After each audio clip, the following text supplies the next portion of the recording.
Hi everyone, this is Jet and it's time for another sticky trick. Today's sticky trick has to do with what video should I make to put on YouTube? As a duct tape crafter, of course. What video should I be making and at what point in my, duct tape saga should I be making them? Okay, so I've separated all these different ideas into beginner, intermediate, and advanced because I think that, a lot of people jump into YouTube as a beginner and they might make things that are a little out of their range, or they don't know what to make within their range of videos that will be, interesting and helpful to other people, while at the same time not having as much experience. So I've got a couple ideas for you guys.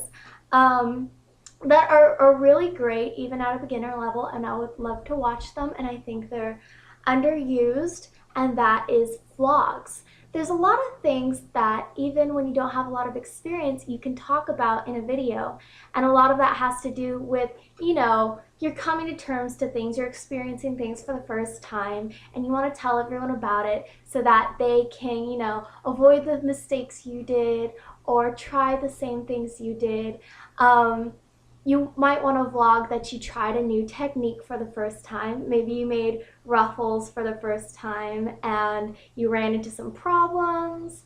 It came out really well, different things like that. Maybe you had like a major failure in a design. Maybe you made a wallet and the pockets were upside down or something like that, and you want to talk about that. Maybe you want to talk about going to a craft fair for the first time and the booths that you saw and different brainstorming for what you want to have in your booth someday.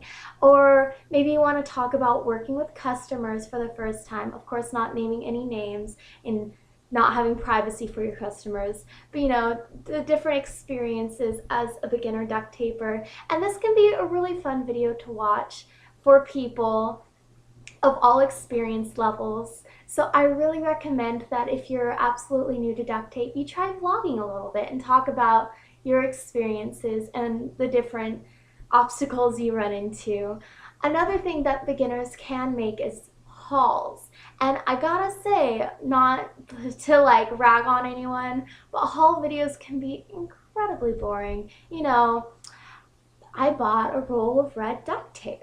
That's cool. Like, we all know the different colors of duct tape that exist. You'll want to make it a little more interesting, and here's a couple ways you can do that. In a haul video, you can say, I bought this color of duct tape and this is what I plan on using it for. You could be like, I found pink and green leopard print duct tape at Walmart and I'm really excited. It has like the, traditional leopard print, but also has kind of a punk rock vibe. So I'm thinking of making a punk Hello Kitty wallet with it and doing the inner lining with that color. Things like that. You might want to, talk about what you're going to use it for, and that can make a haul a lot more interesting. Of course, you could have hauls for unique tools or accessories you might be using, something aside from duct tape, like you're trying out a new knife or something, and you could also review it other than doing a haul. You can talk about how the knife or cutting board worked for you and if you would recommend it to other people. Okay, so let's get into the intermediate category. This is one you've made quite a few products, you're getting a little more confident, you've built up a little bit more experience in everything, and here are some videos that'd be great for you to make. The first one is time lapses. Time lapses are really fun because people get to see the creative experience, from start to finish of you making something, and that can be really great. The only thing you want to keep in mind is you don't want to be making the same thing over and over again. That's why you're in the intermediate category. You can make quite a few different things. So you don't want to do like a time lapse of a plain bifold followed by a time lapse of a plain bifold. You want to do different designs and things like that in your time lapses, and that could be a really fun video for you to put up that also shows off your work. Another thing you could do is product showcases, where you just show off something you've made. You could show off something you've made, or like the whole week's worth of products you've made, or everything you've made in 1 month, or a collection, and build it up like that. Or you could have one video for one product, just one thing that you've made, where you really talk about it in detail. Maybe talk about what it was like making it, who you think would be a good buyer for it, how much it costs, like a little backstory to it, and those can be really great videos for you guys in the intermediate category.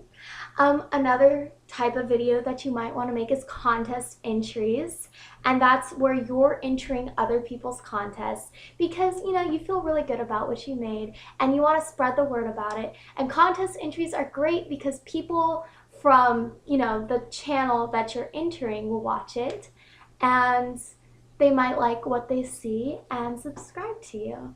And even if you don't win the contest, that's not what's important. It's just about getting the word out about your channel.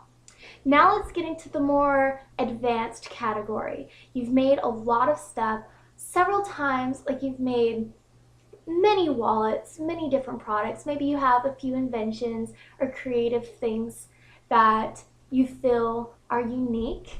So now you're in the advanced category. At this point, you might want to do tutorials. Now, only do tutorials if you really know your design really well. You came up with it yourself. Don't do a tutorial, obviously, of something that's, you got from a tutorial. Even if there are other wallet tutorials out there, make sure you came up with the dimensions and process yourself and you understand every step and why you do that way. And especially if you have like a unique idea that you came up with and you've perfected it, great opportunity to make a tutorial. Another thing you might want to do is host a contest. And the reason why I don't have hosting a contest in the beginner or intermediate stage is you want a few subscribers for it already, like at least 100 to 1,000, I know that's a big range, but you want to have a lot of people subscribing to you already, so you'll get a lot of entries and have sort of a following, because you do invest money in contests and giveaways and stuff, so you'll want to make sure that they go well. And that's it for my video ideas. I hope that this was helpful for you guys, and leave a comment below if you have other suggestions for things that duct tape crafters can put onto their YouTube channel, and have a good day.